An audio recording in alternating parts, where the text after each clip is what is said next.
30 seconds, all quiet.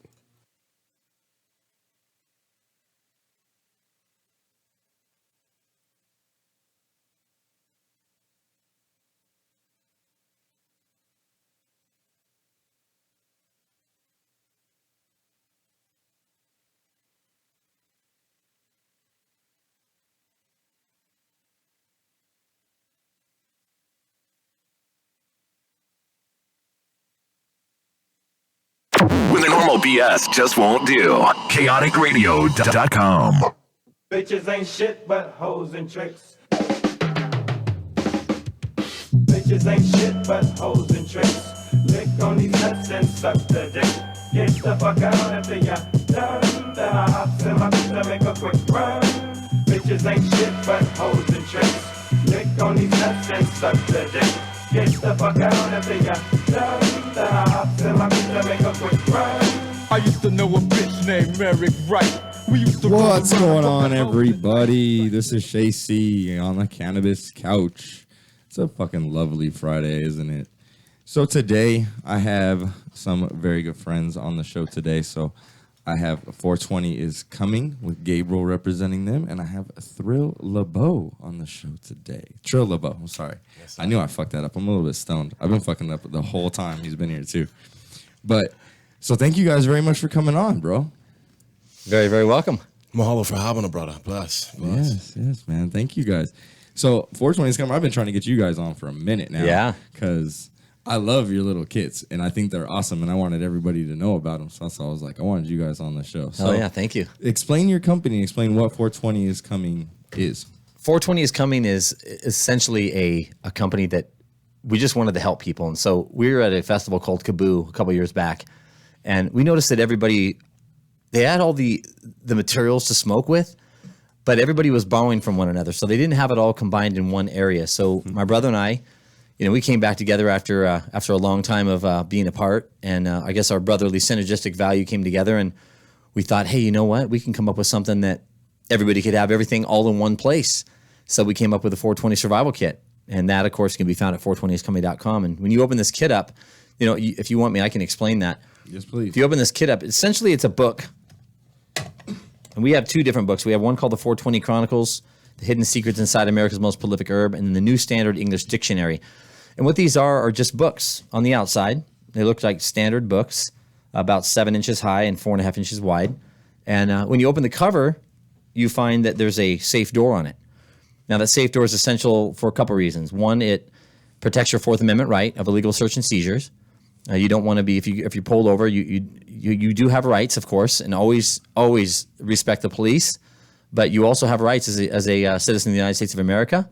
And if you are pulled over, they have to have a warrant to search your car, but they'd also have to have another warrant to search this kit. So there's a safe door with a 3-dial combination lock, and of course it's always set to 420 because we know everybody's going to change it to that anyway, so we just save them the work.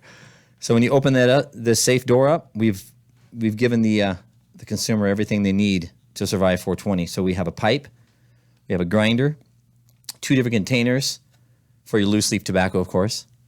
We have a 64 pass. We can say marijuana. Oh, yeah, we can say cannabis, actually. Yeah, we can say cannabis. Yeah, see, I'm so used to the politically correct bullshit that it's okay now. Loose leaf tobacco. Yeah, no, it's okay. We can have cannabis in those containers. All right, so now. let's say that you have a sativa and an indica. You have a container for each of those. Or your hybrid in your indica, or 2 indicas. It doesn't matter. You have containers for those. You have your raw papers stuffed in there as well. You have a lighter that says 420 is here because, of course, 420 is here now if you're partaking. Has a bottle opener on it, too. My buddy Trill next to me here is having a beer. Well, if you want to smoke in a beer, you got to have a bottle opener to open up the beer. So we just put that right on the lighter. And then, of course, you have your matches if the lighter fails. The matches have 4 inches of hemp wick wrapped around it. Hemp wick, of course, some people really love the hemp wick because it stays lit, and you could light those bowls one after the other. And then when you're all done with your cannabis and you're ready to put this thing away, you spray the room, which now, because 64 did pass, it doesn't even matter if the room smells, does it? No, it doesn't. It doesn't matter. The only one is for people that have moms in the next room. They just want to spray it around the room and hide that smell. There are sometimes when it would matter because under 64, it's illegal to smoke while the vehicle is in operating mode. Right? So good basically, to know. so if your car is on, even if you're sitting in a parking lot, if your car's running and you're smoking weed in it, it's illegal. They can give you a DUI or whatever they give you for the DWIs that they're SUI, smoking under the influence. Smoking under the influence, yeah. I forget what they're called. They have another name for it. I haven't DWIs? gotten one, yeah. But so while your vehicle's in operation, you're not allowed to smoke. So if your vehicle's not in operation, you can. And then if you're smoking. And then you have the spray for afterwards when your vehicle is in operation. You that's can great. spray it. Yeah. So nobody does give you the hassle, because you're at that point, you're not, committing a crime or anything. You're just, covering your own ass, which is something we all need to do. You could pull over and just like bust that out, though, right? Yeah. You can pull over, take your keys out of the ignition. Right. Yeah. You know what I mean? Do your And thing. Not having your car in operating, while operating, and then do your thing, spray, and then and then wait a certain period of time so you are not driving under the influence. Yes, that's key. Yes. We want to respect the law. Cannot drive under the influence. that's I don't coming. want anybody getting busted or anything like that because, you cannot drive under the influence of cannabis, just like you can't drive under the influence of alcohol. Yeah. So if you are smoking in your car, make sure you wait a good period of time. That's why I suggest going to a park and taking a long walk afterwards. Yeah, That's great. Last time I did that, I was under the influence driving wise. I'm sitting at a stop sign and I'm like, I've been sitting here for 20 minutes and it still ain't turned green. Yes, it's stop sign. Stop sign, bro. Come on. That's great. Well, we have the reason that the spray is important is because obviously you want to make things smell a little better for the reasons that Shay talked about. But you also want to make your breath smell better. So we included gum in this, make that breath smell better. There's also a Pat's poker. When your pipe starts getting a little bit clogged up, you just take that Pat's poker, it's shaped like a P for Pat, and you take that with your finger and you just jam that in your pipe to clean those clogged pores out. And of course, you can save that for later. And then when you're ready, you just close that thing back up and you go about your business. And again, you're protecting your Fourth Amendment right of illegal search and seizure. So now it's there. And we know that people are going to put other things in here, money, valuables, and things like that. But one of the big things too is this: if you're around children, you want to make sure it's out of the reach of children too. So that's a great thing for that. And you could also put it up on the bookshelf in your office. It blends right into all the other books. You wouldn't even know it if you walk by it. It's a great thing. Yeah, mine, the one you guys gave me is a New English dictionary. So it doesn't, Yeah, that's old school. Yeah, but besides the fact that I covered it in stickers, you would have never known that it has, something to do with cannabis. Yeah. It's great until somebody asks you to look up a word. You're like, yeah. Google it. Yeah. Last time there Google's was faster.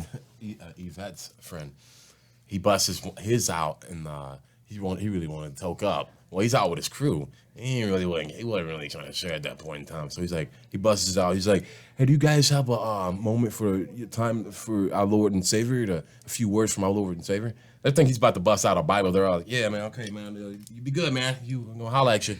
And they spread like they're gone. He's like, all right, now I can toke up. Bless. It's like the Jehovah's Witness. Is that like the Jehovah's Witness defense right there? I've never seen it in my life. He's like, anybody want to talk about the Lord? And everyone just turned around, looked at him, and they split. And all of a sudden, he's alone. I'm like, oh, Busts God. out the pipe, bro. Yeah, that's great. I've never seen it before, but I'm going to start using that one. Well, you heard it here, folks. Yeah. That is the perfect way to smoke by yourself. The Jesus defense. Yeah, the Jesus. If you only got a gram, you look at everything. You want to talk about the Lord and watch everybody leave. Like, You don't have to share with anybody. Yeah. My mama calling me right now. I gotta go. Yeah, serious. Everybody's got an excuse at that moment. Yeah. Fuck it, we out. Yep, that's it.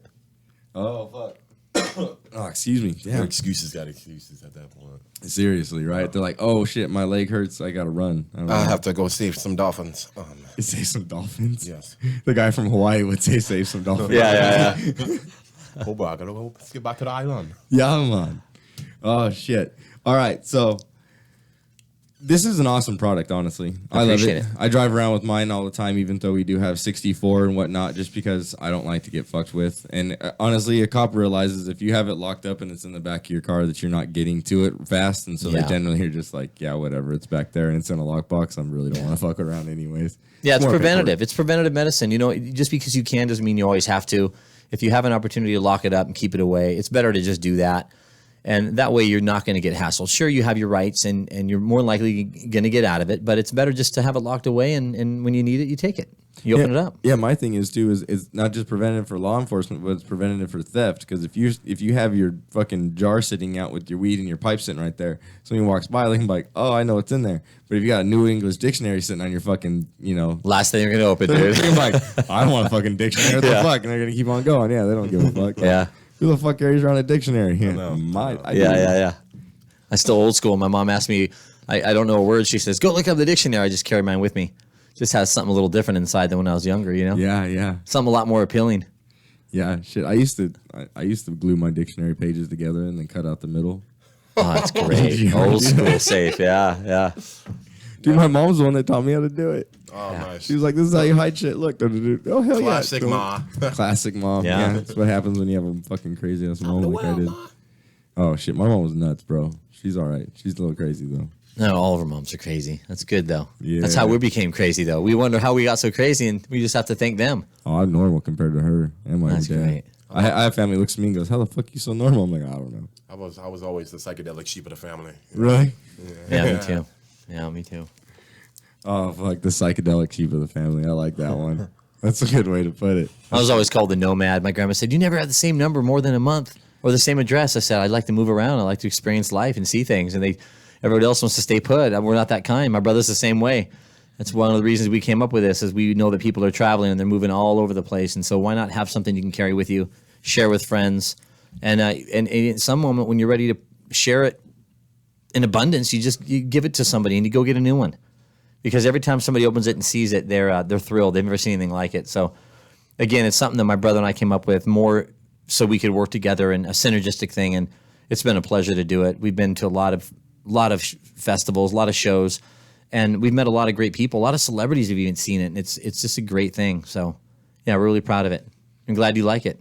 Yeah, honestly, I love it. I mean, you guys have a Tommy Chong one, don't you? And a couple other like different sponsored ones. Or you gave him one. We had a couple sponsored ones we did, but we did that more for shows for them. And what we do is we'll just go to events and we'll meet celebrities and we'll take pictures. We have a picture with Montel Williams. We have one with Marvin Johnson. He's an ex-NFL player. Marvin Johnson is actually one of the people that changed this from a business model to really becoming an advocate for cannabis, because we wanted to do this more for money. And then we realized that there are a lot of people in pain out there, a lot of people that are hurting. And sure, the everyday user, that's great. We do want people to have the rights to be able to smoke when they want. But Marvin Johnson was taking 6 to 8 opiates a day. He was prescribed. And so after we met him and heard his story that he started smoking, and it saved his life pretty much because he got off the pills. It just became something bigger for us. So then we started going to these events, and we met Montel Williams, who 20 years he's had MS and swears by cannabis. And we end up going to an after party and meeting him personally, and to hear his story and what he's done for the cause is just absolutely amazing. So it just furthers our advocacy and makes us even that much more interested in the product and what we offer. And then of course people get to put inside there whatever they want. Yeah. You know, we had one that we did for a gentleman named Marcosis, and Marcosis music, and we just filled those up. We put herb in them for him, and he took him, put him on his bus, and gave him to all his guys. So yeah, I'm sure they really like that. That's what's up. I would mind, Yeah. It's already full and it's fuller because you have a bunch of herb in it. So you don't open it up and wonder where's the herb. You don't have to even load it. It's already there. Yeah. We put a hybrid and an indica in there, and they loved it, man. They loved it. That's perfect. Yeah.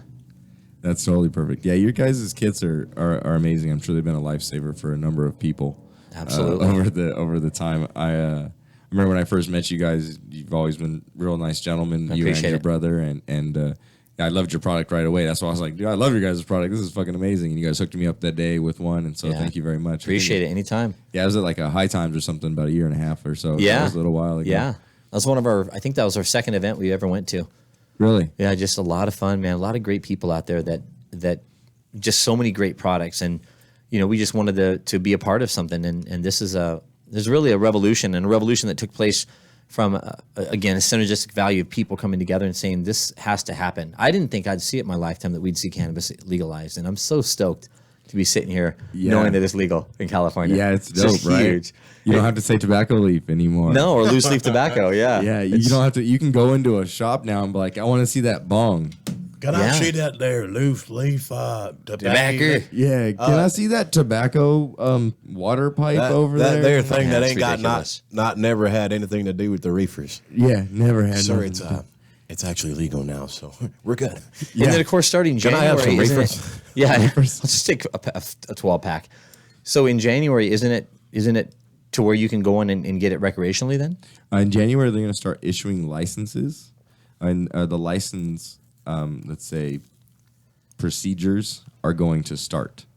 Because in January, you're going to start being able to apply for them, and then you're going to have 7 months once you apply for them. If they say from, 1/2/2018 to 7/2/2018, if you can stay open in that time period, if you have applied for a license. Oh, wow. And if it hasn't gone back or forth yet.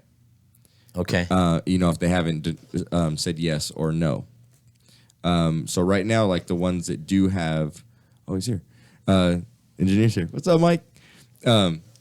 So if you do have like an open dispensary right now, say like you're a pre-ICO and you're licensed with, so Santa Ana, right, has pre-ICOs. Oh, yeah. and they're there. So those guys are going to be allowed to stay open because they are following the rules and they're conforming to the new rules that are going to be set as well. I see. And they're applying for the state licenses. So while they're applying for it, it's going through that process, then they're allowed to stay open until July 2018, unless it's denied before then. Okay.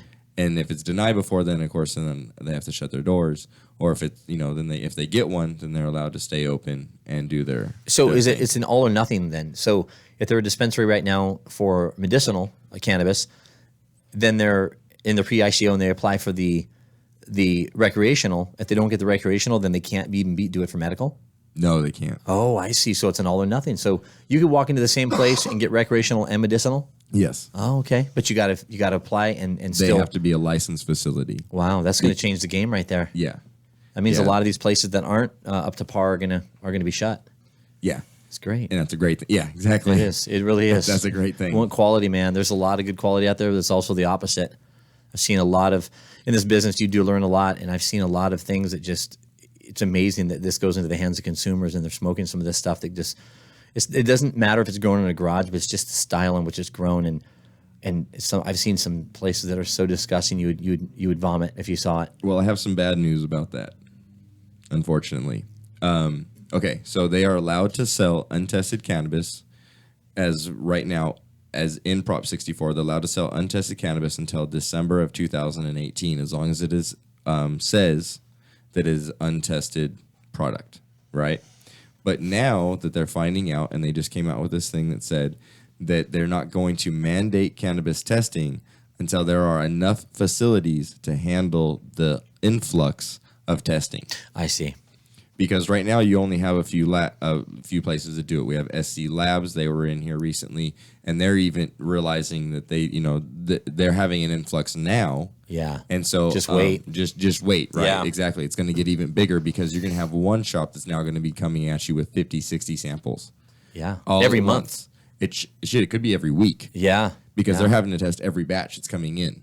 Snap. That's good for them, but at the same time, they're Right. like you said, they're only It's going to be a giant change. It's more money into this Shift. industry. Yeah. It's going to be a giant shift in this industry, right? But it's an upstep. It's exactly what we need. I'm excited to see where it goes, man. I really am. I'm excited to see where it goes, but I'm very scared because, come on, this is the cannabis industry. A lot of these motherfuckers are predators, and if they're gonna get away with selling untested marijuana, they're gonna pump, and it's gonna continue to be a gold rush. Yeah. That's exactly what I don't want. I wish it, maybe not. My thing then is if there's not enough facilities to test, don't open that many shops. You feel me? Yeah. So don't open that many shops. Open as many shops as everything can handle right now. You know why? Because those shops will have lines out the goddamn door. Oh yeah. You know what I mean? Yeah. And then they'll see, okay, this happens, and then there's more money influxing, and people will start to pick it up. Even though it'll be a little bit slower, let's say, I think that's the way to do it, because instead of just slamming all these shops, they're going to come in here, and then what? You're going to be able to sell a bunch of dirty cannabis. That's exactly what we don't want. That's why, that was one of the better parts of this bill. And now it seems that they're kind of backstepping on all that. And I don't want them to backstep long enough because we only have 5 years until Big Farm comes in, right? Yeah. So I don't want them to start backstepping and doing, this and that, and all of a sudden it's been 5 fucking years and Big Farm's in, and they've already known what's going on. They're going to be 100% compliant. They're going to come in and set up testing labs. You know what I mean? And they're going to be like, no, look, we got it. Oh yeah. and then All that's gonna- in-house. right? And then that's going to be a help for them to take over the industry. And I kind of see that happening now. And people are like, "No, that's not happening." I'm like, "Dude, how do you think it fucking starts?" Dude, they're going to be vertically integrated. How do you? It starts years before you think it starts. All of a sudden, you're like, "Oh, it's here, dude! It started 3 fucking years ago." It's like the guy that's big in the band, and this artist just came out. Dude, he's been singing for 10 years. He's been working Exactly. for this moment right now. You just see him right now. He just made it Yeah. right now. Yeah. You know, this was his point. Like No, these you know- guys, these big pharmas, they've been working on this for probably a decade. As far as knowing, first of all, they have to be vertically integrated because they can't leave anything to chance. They can't leave anything that's outside of their scope. So they're going to make sure they have all facets covered, and that's from seed to smoke. Yeah, and they're already, you know, they're legislators or what are they? Lobbyists. Lobbyists, yeah. Lobbyists. That's what they call them. And they got the their dough. lobbyists are already in there working and talking about in years when they do get to come in and when they're getting to be here in big grows and industry grows as they're called. They're going to be able to be allowed, you know, because they're only allowing little grows. Which honestly, I really don't know what that means because even the little grows I see are fucking gigantic. Yeah. So I'm like, you know, Yeah. I mean, not like to shoot anybody down, but like the Jungle Boys, that's an industry grow. You know what I mean? And they're not the only ones on that Yeah. level in California. They're just the, you know, they're just like the most open. They're the bullseye of the target because they're the biggest name. But there's many more grows ops just like that set up in California, and those are giant industry grows. So it's kind of like we're banning the industry grow, but we already have it here as well. Yeah. Yeah. Sure, they're the small time farmer and they're not the millionaire billionaire company, but it's still a giant industry grow. For sure. I can see there being like 11 different, like underground ones. I can see there being like 11 different underground ones like popping off as soon as they do that whole not tested. Yeah. Thing. As soon as that hits, I can see that. But see, the thing is that in January they're also starting to do the things for the farmers, for the process centers, and for the dispensaries. They're gonna do all of those licenses. So even though it's untested, it's still gonna have to go through the processing centers. It's still gonna have to be grown at licensed facilities that are doing supposedly doing everything correctly. Yeah. But let's get it straight. Like shit can be hidden. You know what I mean, things can be rushed. And it's just not, you know what I mean? The whole industry is going to go through this giant, you know. We went from running, you know, we walked, or we crawled, we walked, and then we started running all of a sudden, and then 64 hit, now we're crawling again Yeah. in this industry. And so we're going to have to go back to that crawl. And even though, like I said, all the weed is going to come from these good and licensed processing centers, that it's still a gold rush. And the people that own those processing centers still realize, hey, this is a gold rush. Let's pump it out as fast as we can. Let's get paid. And you're not just, to be clear, you're not just talking about testing as far as potency and percentage go. You're talking about for molds, for Everything. Everything. Yeah. Anything that's even at the micron level. I've seen cannabis that had hair wrapped around it. It's like really like, I know things slip through, but if you're taking care of these beautiful plants, this is just nature's medicine, man. And you're taking care of it, and you're doing what should be done with it. It should look beautiful, and it should be clean. It should be mold free, and it should be, because you have to think you're going to be smoking this too. If you're going to give this to your friend, you want them to smoke it and be clear of solvents or anything that's going to hurt them. Exactly. I don't want to poison my friends or No. anything. I mean, to be honest Come with back you, and like, whip your ass. well, yeah, and to be honest with you, I used to grow weed out in the fucking red shank and stuff like that and give it to my buddies. And so I'm pretty sure, sorry guys, yeah, you've all smoked some red shank, but you all knew it was coming from Anza, and that's what Anza was known for, right? So it was red shank Come on with the weed. games, fuck. So, but, you know, and I apologize, but, look at where the games come. So now I wouldn't do that kind of BS, and, you know. But I've gone to shops and I've seen stuff that was fucking, had PM on it, you know, and it's like, come on. PM is like the easiest thing. Do you know what PM is? No. It's powder mildew. Yeah, powdery mildew. It's white. That hurts my heart. Are you Yeah, it serious, is. for real? It sucks. Yeah, and you can see it right there. And then, like, you know, they try to do good trim jobs and take it off. And I've seen people spray it with water to try to hide it before they either move it or get rid of it. Okay, the only reason you spray it with water is because you're then going to turn it into hash. Fuck yeah. If you got PM, you spray that motherfucking shit with water, you shake it down, or you turn it into fucking hash. Easy as fuck. You don't lose your crop. Yeah. You do not spray it with water and then fucking sell it as flour. That is fucked up. Yeah, it is. I've seen it You happen. don't just bag that shit up with fucking garbage bags either, man. No, man. People do fucked up shit. There's and a they whole just- lot of one way to. Again, if you're going to blow it, fine, but not if you're going to turn around and sell it. No, you don't use that shit as flour. And if you're gonna, you can't use stuff that's PM even to blow it down. You have to actually turn it into oil at that point. Yeah. Because you're gonna extract just the THC and just the trichomes, and then you're gonna turn those into oil. It's not gonna actually take the powdery mildew with it. Yeah. But and then through the alcohol and all that shit, it burns it off. But yeah, it's just fucked up, man. Yeah. I hate that I go into places and I see that kind of stuff, and I'm real happy that that's gonna leave. I'm real happy that like when my son's generation starts really smoking weed, because he's 10 now, and so it's like he's got 11 years, you know what I mean, until he's legally allowed to smoke weed in California. And his generation, like my daughter's generation, well, I have to admit, like we'll have our heads on straight by that point. Oh yeah. You know what I mean? Yeah, big industry will be here and everything, but an upside to big industry is that they're gonna do things correctly, and they're gonna regulate. They're gonna regulate. They're gonna grow good weed, and yeah, that sucks for the little farmer and everything like that. And I get it, but hey, guys, we're losing our industry. Yeah. You know.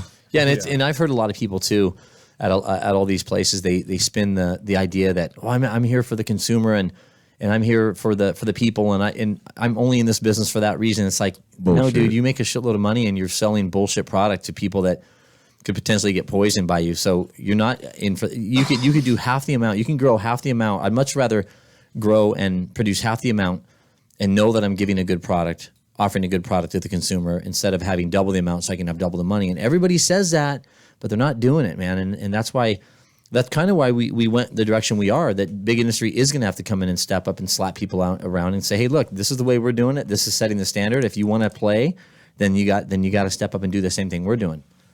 Yeah, kind of. You guys want if we want to be taken seriously, we have to step up and play with the big boys. Absolutely. And the big boys are coming in. And there's a silver lining to all that too, is that you'll make it. Yeah. Oh yeah. You know what I mean? Like like you said earlier, the artist that said, "Oh yeah, have you heard of this guy? He just came out." No, he's been doing it for 10 Yeah. years. Well, that was his hustle to make it, and that's what people have to start Came up to the realizing. roots, Yeah. Is that just because you made it so easily, because 6 months ago or a year and a half ago, whatever, you were able to fucking generate enough money that you could fucking start an extraction company and start fucking selling wax, and you can't, you know what I mean? Like that. Just because you did it fast then doesn't mean you're going to get to do it fast now. But you take the money that you just made, you take the knowledge that you have, and try to push on and do it the correct way. Because let's face it, half y'all motherfuckers weren't. Yeah. 80% of you motherfuckers weren't doing it the correct way. And that's why they were scared. And when that's why they're scared, That's why they were exactly. scared when this happened. They're It's like, because I don't want this to go away. Of course you don't. Yeah, there goes your money. Yeah. Well, if you can't adapt and overcome, this business wasn't meant for you. That's because it. I've seen this change so many times. I've been selling weed since I was 14. I know you've years been in a old. long time, And dude. the last thing you want to do is talking real. The last thing you want to do is like feel like you got some shit to prove. Like, no, I mean, I got it, man. I got it. No, man. You know, just fucking. You don't like, got it. It's one of those. It kind of has a lot to do with stay in your lane, man. Yeah. Straight I'll up. stay in mine. You stay in yours. And Yeah. When they intertwine, bless. Right on, cool. Yeah, exactly. And I feel like a lot of people are about to take the exit. Yeah. Because this business had a big boom in 2008 when the economy took a shit. A lot of people really started to get into it. That's why, I think we had just, the giant explosion that we did, all the sessions, all the companies. and Oh, all yeah. this.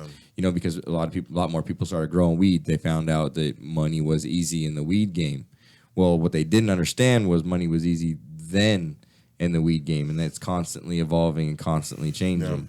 And so Gotta be adaptable. you have to be adaptable, and they're going to be able to adapt. Yeah. They're not gonna adapt. It's not gonna adapt to you. Or Not only us. that, but they didn't save their damn money like they were supposed to. No. Because they thought, oh, this is going to keep Cash on cow, coming. yeah. I'm just going to make another slab, and I'll make another couple That's grand. cute. Yeah, that's how this going to work, right? Sink or swim, man. I'm sorry, people, but this fucking business has hills and valleys. I've seen my father go from a millionaire to nothing to a millionaire to nothing and back up to a fucking millionaire again. Yeah. And it's all because of a hustle. Yeah. And so if you can't adapt and get on your hustle again, this business is going to leave you behind. And in a year and a half, 80% of these fools aren't going to be here. Yeah. And I'm not trying to talk shit. I mean, at the No, same it's time, true. it's not I just gonna want them to adapt get on you, their. You know what I'm saying? I want them to get on their game. Yeah. You'll be here if you're a good person, if you create good. You'll be here because when those big industry does come in, don't think they ain't going to go to these people that have been making shit and being like, hey, look, you already kind of have a name, yada, yada. Well, why don't we? Yep. Just like the small Why don't microbreweries getting bought out by Bud. Exactly. Yeah. Big fucking. You got a good Exactly. product, dude. They're going to come and swoop it up. They're gonna come and get it. Keep that in mind too. That people are still going to want like mom and pop restaurants instead of a chain. You know, I'd rather go to a mom and pop around the area than go to Chili's. So that's always going to be the case as well. And I'm sure you said you've been in the game since you're 14. How much have you seen it change since you're 14 years old? Oh, extremely, bro. My dad was a hash smuggler. Used to make it in Nepal. And smuggle it to Amsterdam, bro. Like that could be on the air because statute of limitations has it's way expired. Up. It's so way up. Yeah. Yeah, that's up. He does his thing. Whatever. It's fucking over. that's like Midnight Express stuff, Oh, dude. you have no idea, bro. I cannot wait to write a fucking story about my dad's life. But it's great. I can't do it until he's dead. Yeah. No, he straight told me, he's like, you can't do it till I'm dead. Yeah. He's like, no. I Don't get any ideas, dude. It'll just be another attribute to that. his legacy. There we go. Yeah, well, I don't know how good his legacy is. Kind of an asshole, but he's a good fucking businessman. He's a good businessman, dude. Leave them all back at the ranch. Yeah, exactly. But so I fucking forgot. Sorry. But so yeah, I've been in this business a long time. I have seen it change over and over again, and I've seen people come and I've seen people go, and I've seen very, very, very few people continuously stick around the game. Yeah. Most people come in for about 5 to 10 years and then they fucking bounce. But if you're here for 20, 30 years, then you're going to continue to be here. That's awesome. You know what I mean? Because flour's not going anywhere, dude. Flour's not It's going always gonna be anywhere. around. That's what's up, dude. Yeah. Everybody's going to love flour. And I'm still waiting for them to start just instead of dispensaries, just name them grass stations. Feel me? stations. Oh yeah, fucking bullshit. Just pull up. Come on, baby. Maybe you should open a dispensary is it the grass chill. station. Is it going to be full service? Or do you have to get out of the car and go do Hey, it? can I get 20? They're opening, real quick before we go to break, they're opening the first drive-through dispensary in Colorado. Oh, they do have man. it. Yep, that you can drive through, you can open it. I don't know what the legality is and all Denver? that kind of BS. I don't know exactly where it's going to be. I believe it is in Denver. Wow. But yeah, drive-through Incredible. fucking dispensary, right? Can I get yeah. a Big Mac with that as well? Can I get please? 100 on pump 420? Serious 100 on Pump 420. I love that. Well, I am Shay C. I have a couple of guests here, and this is the Cannabis Couch. We will be right back here on Kaotic Radio. Thank you very much. See you guys. Once or twice and you'll be twice as nice. Get it? This is the chronic.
radio that we're selling this kit, and we're going to introduce. And is it okay to talk?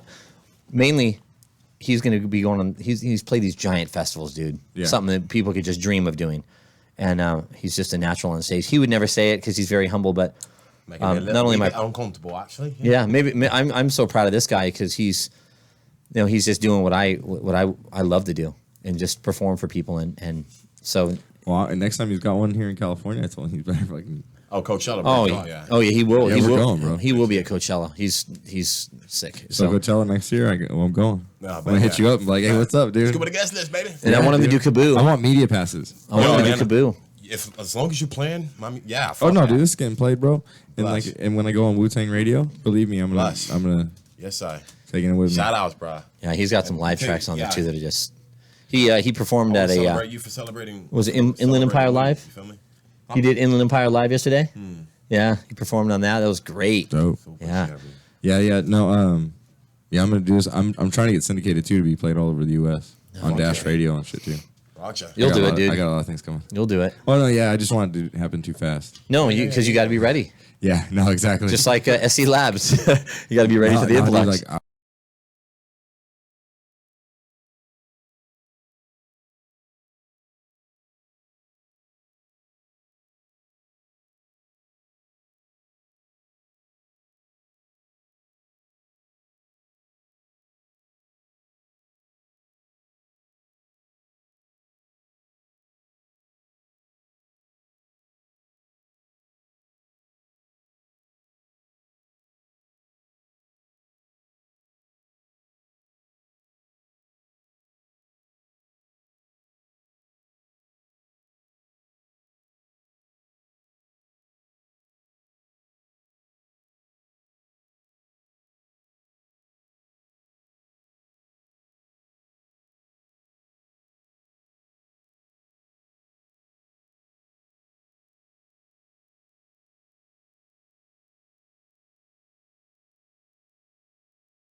what's up, everybody? Welcome back to the Cannabis Couch. I have 420 is coming and Thrill LeBeau. So what's going on? Trill LeBeau. See, I knew I was gonna fuck it up. I said it like 6 times right before I had to go on mic, and I was like, I'm gonna fuck this up. Because he's such a thrill, you just got to do It's called. Trill Get off LeBeau. of me. I fuck it up every time, dude. I'm fucking so sorry. But hey, I'm a little bit high, so sorry. Always No. blame it on the weed. Blame it on I the do- couch, bro. I do Blame it always- on the couch. The cannabis couch. Yeah, dude, it fucks me up every time. Fuck you, couch. Fuck your couch. Couch got so hot, Fennel got had a ball spot. Where we at? Where we at? Cannabis Couch on Chaotic motherfucking radio. All right, so we have a really, really actually awesome thing that's gonna happen right here. We get a little concert, and not many people do get these awesome, get serenaded by these gentlemen. Heck So, yeah. why don't you tell us what's going on? What are you gonna sing for us? What's up? Well, I'm going to do one called No Battle to Be Won. I was on public radio last month, I believe it was, and Trill was on yesterday. And just giving the general public, the people in the local area, a taste of local music. There's, we're pushing a lot of stuff on the radio, and there's so much great local talent here. And, Trill, he'll tell you a little bit about himself, what he's doing. But it's an honor to be next to a genuine musician that's kind of brought his music here to our area. So to be a part of that's great. But, I just wanted to say a segue real quick. During the break, someone brought Trill a cider, and of course, that top doesn't open. So we had to get inside the kit and get a little lighter Oh, look at with a that. bottle opener because there's no way to open that unless we use our teeth, and we're going to do that. Oh, damn, bite that, Rick. Look at that. It's See how handy that kid is? Well, can I Oh, get yeah. one of these, mate? You can get that at 420scoming.com. Oh, And that's just one aspect of the kit. You get like 11 things in there. Super chat, bro. Yeah, so look at that. Able to open that up. Now he can enjoy his cider. Oh, look at that. Right on there. his cider. Yeah, that's what he's drinking on fucking the Cannabis Couch. He's drinking cider. Oh, damn, bite The that. only thing better than cider is squirting cider. Is and that that's Is that hop best. cider? Is that how that is? It's hop cider, right? Yeah. Yep. Cider made with lots of hops. It's a not to like rice. Hops and barley cider. Yeah, so we'll be doing. I'll be doing a new one I wrote called "No Battle to Be Won," just about a troubled young man who decided to. He basically shot his best friend in his backyard over just a small dispute. He's only 14 years old at the time. True story. although the gentleman lived, it kind of ruined both their lives forever and shattered both families forever. And yeah, true story. But sad but good stuff too, man. Just Yeah, that's where real music comes from the heart. That's it. No, Yeah, that's it. Yeah. You know what I mean? That's one of the places it comes from. So my name is Trill Remy LeBeau. I play for a band called Cosmic Serenity. Originally born and raised in New Orleans, home base out of Big Island, Hawaii. I'm on a world tour right now. I'm taking a break from my band, and me and my videographer buddy Jordan, we started a series called Shepherds of Aloha, and our intention is to make it a Netflix series. Mm-hmm. You can scope that out on our YouTube channel at Shepherds of Aloha. Oh yeah. Shepherds of Aloha. It's a little plug, but anyways, but yeah, man. So honestly, truthfully, music is my medicine and love is my religion. So whenever folks are like, "Yo, man, I can't wait for your next performance," beautiful. Thank you for receiving, my musical alchemy. But honestly, I don't ever really perceive it as a performance. I see it more as a ceremony or a sermon. Maybe can we be now, or may we be ancient once again? Because I'm up there channeling my ancestors, or wherever it may be, a couch or a stage in front of the masses, or a pub, a cafe. Doesn't make a fuck to me. It's, I ran into a guy yesterday. He's like, "What the fuck are you doing all the way down here?" I was like, "Well, brother, there's folks to reach all around the world, man, and into the ethers." So Cosmic Serenity is the name of my band, and it's musical alchemy. It's psychedelic rock, punk, ska, reggae, gypsy folk music, and Arabic grunge. Which will be played here on Kaotic Radio. Yes, we sir. will be putting his CD into the rotation here, so there will be some of that Cosmic Serenity here at Kaotic. Bless. Yeah, I just dropped off the mixtape. That's right, right here. Oh, yeah. Right here. The tribe doesn't know, man. We just dropped our very first mixtape, man. Got the mixtape right here, super and cherry. we're gonna put you on. I'm gonna have you. I'm actually be using some of your music for the intros and outros for my show. Oh, bless. So like on Monday, I'm gonna have intros and outros. I got everything coming in. I actually just had my music buddy that I showed you my intro. Yeah. So I had him do that. So on Monday, Super we're gonna cherry intro, we're gonna by get the in there. way. Yeah, and I got Paul Wall. He said I can use some of his music too. So like I Hey. got all these cool artists, and that's what I'm gonna do for my intros and outros. Now I'm not just gonna pull off of YouTube anymore. Keeping it healthy and Yeah. eclectic, man. That's great. Yeah, got to keep it out there. Like I like all kinds of different genres of music, Yeah. and in the cannabis industry, there is a different bunch of genres of music. You have rap, hip hop, R&B. You have reggae. You have soul music. You know what I mean? I'm missing some. I guarantee you, I am. Oh yeah, country too. Country music, right? yeah. Yeah, I'll never smoke weed with Willie again. Oh, yeah. Fuck. Hey, You know what I mean? Like that's one of my favorite country songs. Like I grew up with Gary Allen. My Yeah. fucking childhood best friend was Yeah. Gary Allen's nephew.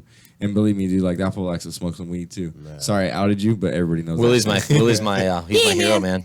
Yeah, That's Willie's my the shit. biggest influence. So if you look on my Instagram page, Gabriel James Music, it says right on there, Willie's my biggest influence. Love the Willie Nelson, man.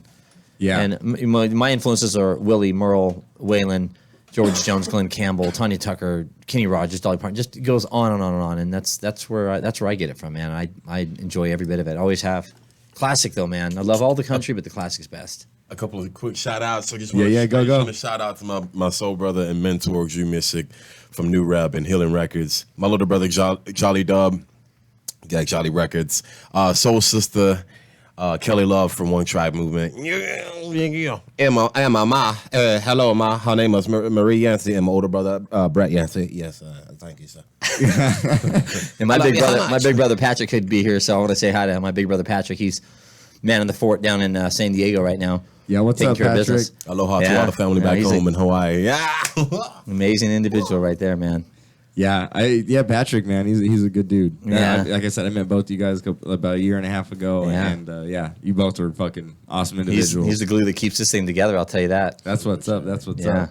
Well, without further ado, let's get you all on right, the let's mic. do it. Let's get him rocking and rolling, dude. Make it happen, Captain. Let's make it happen, Captain. See, I love my job, bro. I get to go ahead and fucking have people come on here and sing songs, and it's just amazing, amazing stuff. I love how beautifully that happened. Yeah, isn't it though? All right, he's getting all set up. Check. Thank you, everybody, for being with us here on the Cannabis Couch. Smoke weed every day. That's right, Techno. That's right. Smoke weed every day. Are they playing a song? Yeah, they're going to play right now. And then we got 2 songs that are going to get played. So whenever you're ready, bro, take it over. All right. This one's called No Battle to Be Won.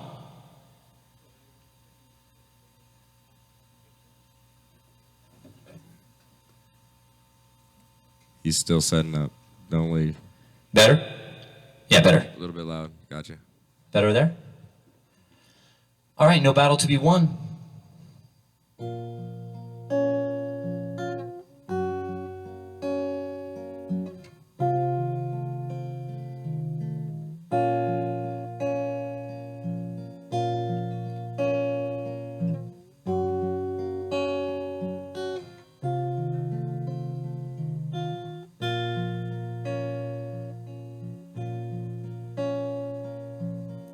A young man almost died that night as he came upon the floor.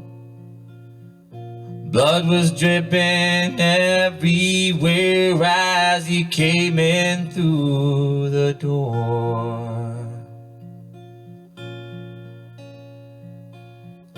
Mark and you were the best of friends, but that all changed that night.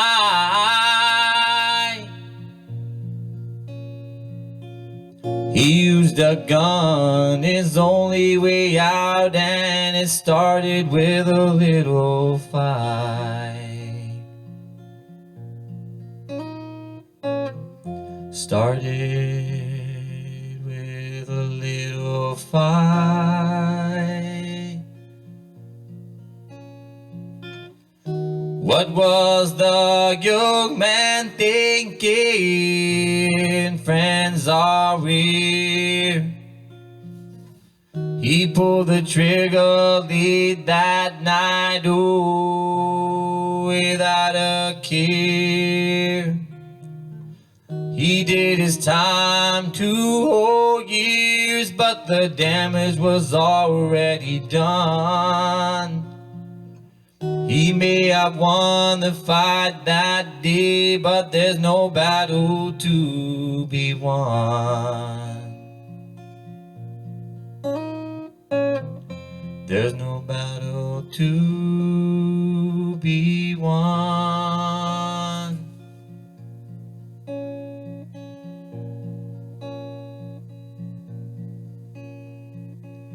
A thousand daggers in his heart as soon as he turned around.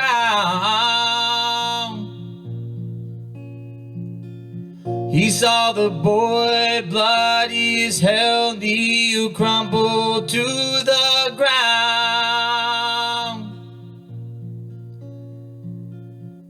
Life goes on, so they say, but the wounds last so long. Life changed that day for 2 young boys. Where the hell did they go wrong? Where the hell did they go wrong?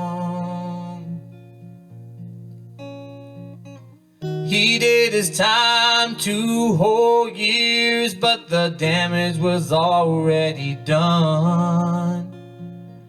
He may have won the fight that day, but there's no battle to be won. A 6-year-old is watching this. What a sight for such young eyes. Burning to his memory are the sadness of their cries. He watches shopman wander in from outside in the cold. Now a boy is scarred for life and he's only 6 years old. He's only 6 years old.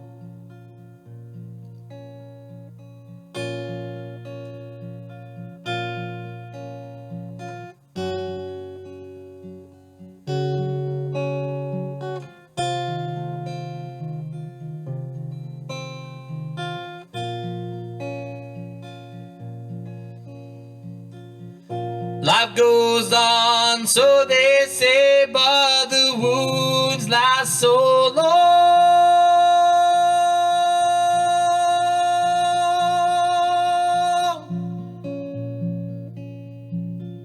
Life changed that day for two young boys. Where the hell did they go wrong? Where the hell did they go wrong? When there's no battle to be won.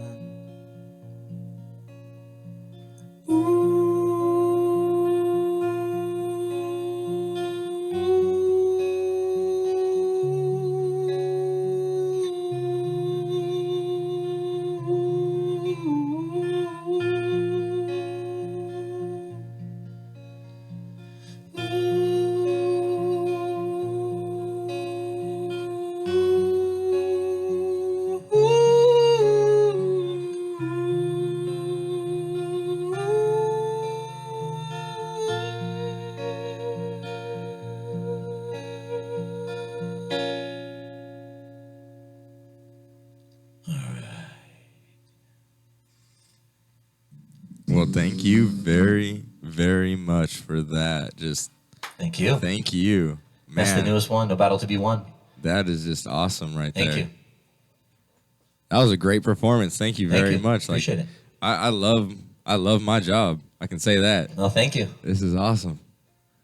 Yeah, that was a great performance. I have people commenting you right here online too as well, saying the song sound lovely, that they loved your voice. It was Great. Thank you. Yeah, thank you very much for that. And you guys are in for that's a good little treat you guys just got, and you get one more too. Holy shit! Here we go. From one to the other.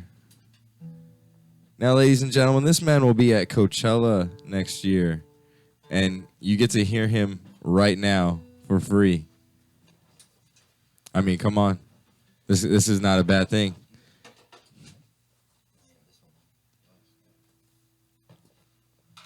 All right, so this is Mr. Trill LeBeau. Getting all set up. Oop. I'll cancel that mic so we don't get deafened anymore. But thank you everybody for being here with us on the Cannabis Couch and getting to experience these wonderful live performances that happen in here. The first one we got to have was Deadly Hash, did a little bit of something for us, and now we get these two gentlemen to come in here and have just awesome music played for us. So take it away. Whenever you are ready to roll, it's your mic. Bless. So this is an original song inspired by the soul brother of mine, Drew Daniels. He's also on it, but he's not here today, so I'll be doing my musical medicine. Yes,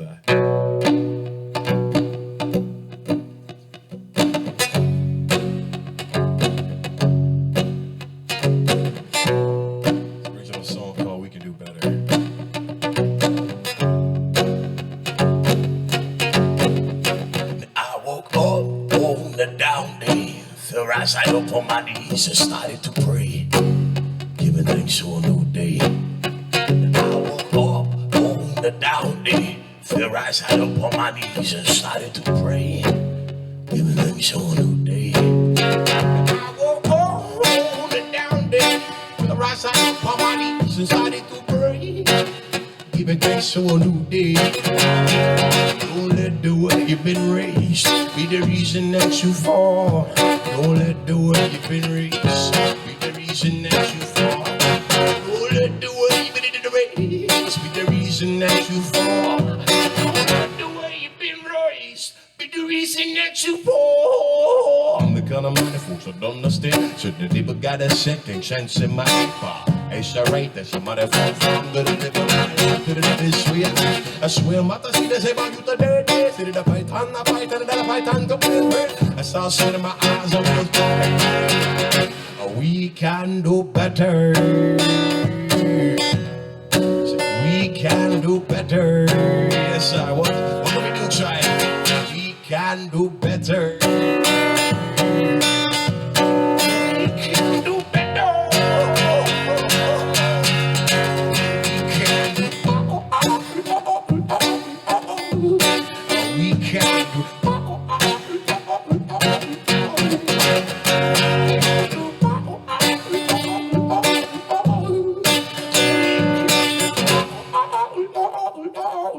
Nobody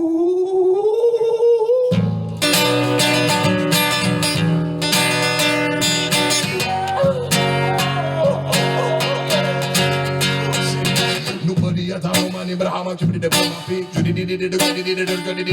should have got it up by you, but I know they but take it. Jaja Maratu, you did a blind show, see, Emma Zayan, so Jokasam Baba Lambo, down Cinemax and I'm so down Shamara should have been you know. We can do better. We can do better. What can we do, child? We can do better.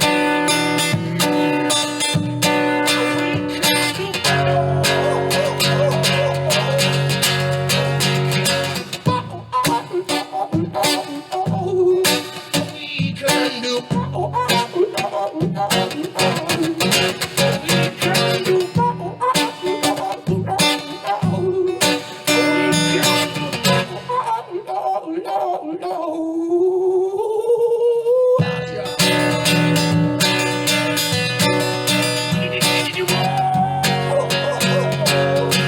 fall. Don't let the way you've been raised be the reason that you fall. Don't let the way you've been raised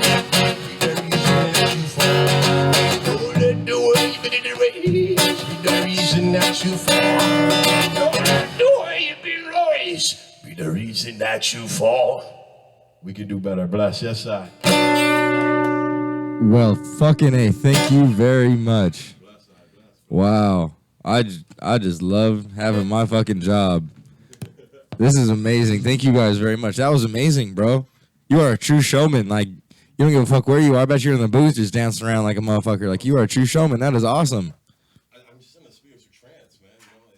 You know, it hurts my heart whenever I see artists and different bands, and they're just going through the strokes, and they're like, man, I love the way you man, I'm honestly just in a spiritual trance. Yeah. Like, you're feeling it. Like, you're feeling the music that you're playing, dude. And it's cool because, like, that transcends, I'm sure, to the audience, and everybody else is just sitting there and they're feeling it. Man, I can't wait to fucking be like, I'm not going to say, like, you know, in front, because I'm not. I'm going to be on the side of the stage when you're performing. But I can't wait to be there when you're fucking performing. Actually, it's going to be awesome. You'll be right there, man. Fuck yeah, I am. There's a song called War Cry, and we invite tribe up. They're like, yo, man, if you got a war cry you want to bless us with, be it a stomp, clap, yell, well, whatever it is. Oh yeah, dude, I'll be there. Celebrate with us. I'll be there, bro. I'll bring my whole crew. I usually have a co-host, Danny Boom. He's a badass motherfucker. He loves music too. Like, I'm sure he's sad he's not here right now because he loves, like, you know, when we have musical guests on and stuff. So, but yeah, dude, I'm gonna love it. I got a videographer, my buddy Brian, who's actually a co-host. He goes by Extra Terpy. E.T. Nice. Yeah. So, he's my videographer, man. He'll be right there with us, too, bro. Yeah, it's going to be a blast. Looking forward to it, man. Follow the adventures, man, at Shepherds of Aloha on our YouTube channel. Cosmic Serenity is the name of the band. We'll be playing a music festival called Project Earth next month in June. And then Arise with One Tribe Movement. Kelly Love invited me to come out with me and my brother Just. Cool. Where are those two festivals located so people know? So Project Earth is in Minnesota at Harmony Park. Uncle Jojo from Wookiefoot blessed us with that opportunity. He found me at Arise Music Festival up in Colorado in 2014. He was just like, "What are you, man? Like, when are you from? You know?" Yeah. I love it. Yeah, man. when are you from? Not where. Yes, I. And Arise Music Festival also from Kelly Love. She blessed us with the opportunity to join One Tribe, me and Just Right, to play a couple songs. Arise Music Festival, which is in Loveland, Colorado at Sunrise Ranch. Cool. When's the next time you're going to be out here playing in SoCal? Do you have a date yet? I do not. It'll be sometime next year. Cool. Yeah. Cool. Looking forward to it. Yeah, dude, I'm gonna have you back on. I don't know exactly where the show will be located at that point, but you're definitely coming back on to do some more performances and stuff like that. Mahalo, brother. Yeah, and I have a lot of things coming for the show as well. Like, I'm gonna do a lot more things on YouTube as well. I'm starting a little bit of a vlog/blog type of thing where I'm gonna do write-ups on different people and different artists. Let's collaborate. It's healthy to collaborate. Yeah, and that's exactly what I'm gonna do. I'd love to come out and shoot a little bit of something for you. I got a great videographer too that I would love to work with you and do that kind of stuff. I got a buddy over here. He's going freaking out on stage or freaking out on the chat. He's like, "Thank you guys very much. It's badass. He loves you guys." What's his name? What's his name? We got Techno Furley. Techno Furley, yo, what's up, brother? He's the man, dude. He always is on. He's always on my show right here. He's usually one of the only people. Like, you know, a lot of people don't like to text and like get into it, and stuff. But he's always getting into it and stuff. And he's like, "Thank you guys." What's the band's name again? You already answered all that again. But if you want to shout out, what's your band? Cosmic Serenity. You can find me on the good old fashioned book face. Yeah, Facebook, Cosmic Serenity.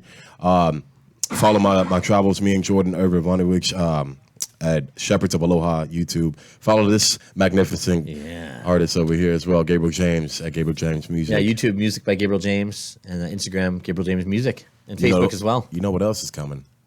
Oh yeah, 420. Oh yes, some 420 is coming. You can never forget to pick up your 420 is coming survival kit.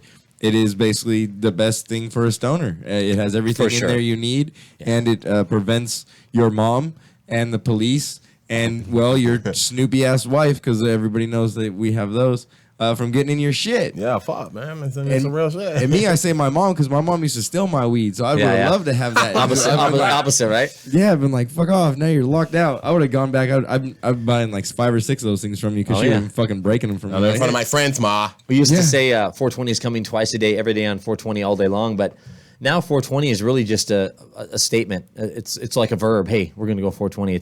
It's time, and it's any minute of the day you're ready to just go smoke up. It's 420 time because it's 420. It's 420 somewhere. Yeah, exactly. And I'll never smoke weed with Willie again. Yeah. Yeah, I love that. Put you under.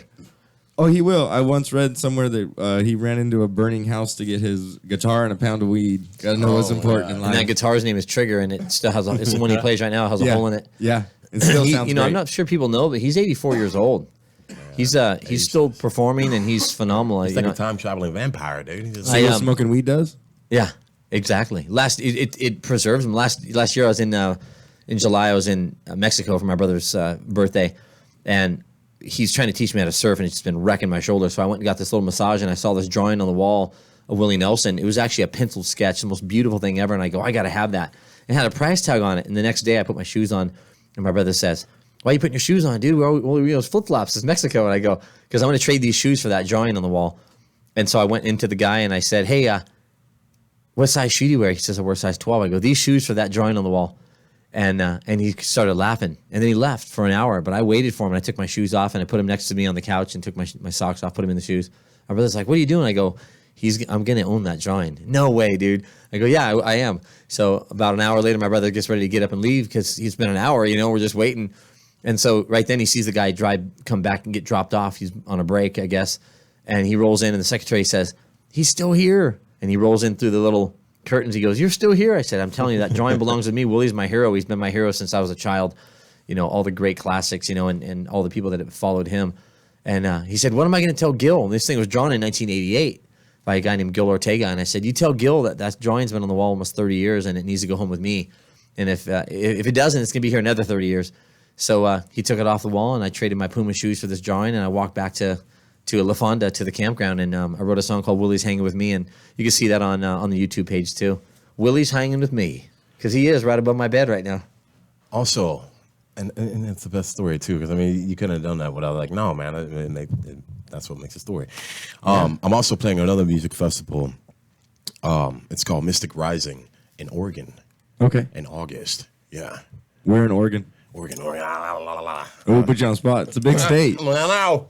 There's a few different places in Oregon. If you go to his Instagram and his Facebook, he'll be talking about it a lot. Yeah. We blasted all over the place. Oh yeah. Yeah. And I'll be reposting stuff too when I see that he's playing somewhere. I'll be reposting on the Cannabis Couch Instagram and also the Shay C Instagram. Yes, I got to support everybody that supports me. You know what I mean? And that's what it's all about. Like I wouldn't be where I am right now. For celebrating me, bro. Yeah, exactly, man. I wouldn't be where I am, and my show would not have the traction that it has if my friends didn't help me. Exactly. I wear a Hitman Glass, shirt because Hitman Dougie is a good friend of mine, great. He has supported me since the first day that I met him, and he's always been 100%. You know what I mean? And because of him and his coffee shop has allowed me to actually progress my show and where it's going to be able to go. Yeah. And so I got to show all the love for my friends, and that's why I have you guys on here because.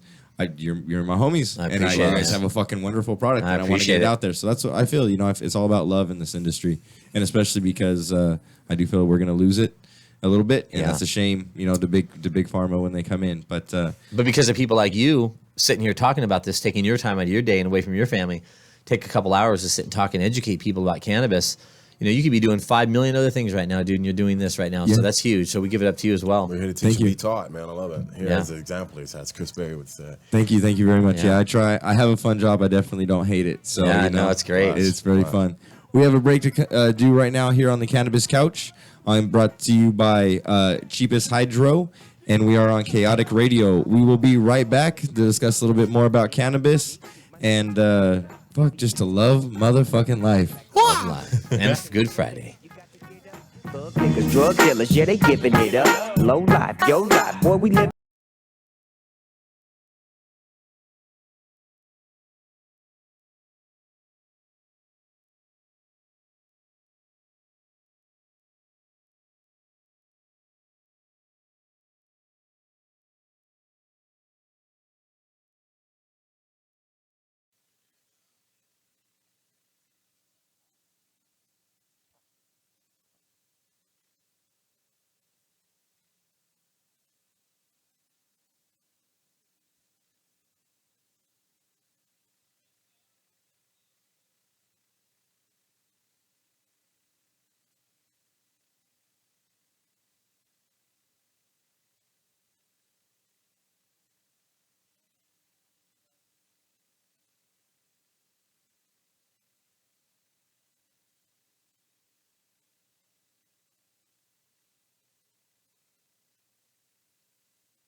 Oh, got that blueberry fire.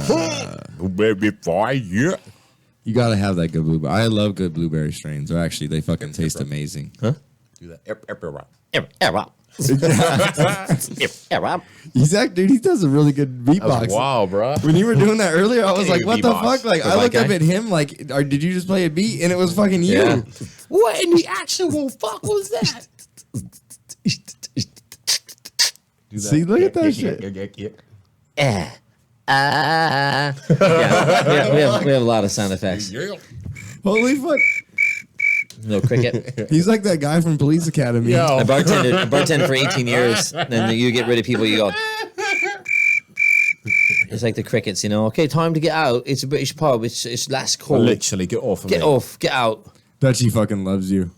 Like, Dutchie loves you already. He's like, I'll go to any British pub.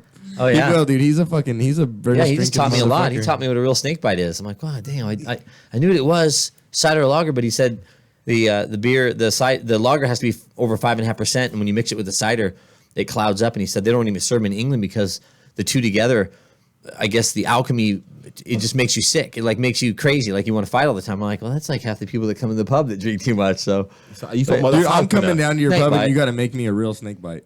yeah. Yeah. Let's What's just up? do What's it. up? You have this? Do it.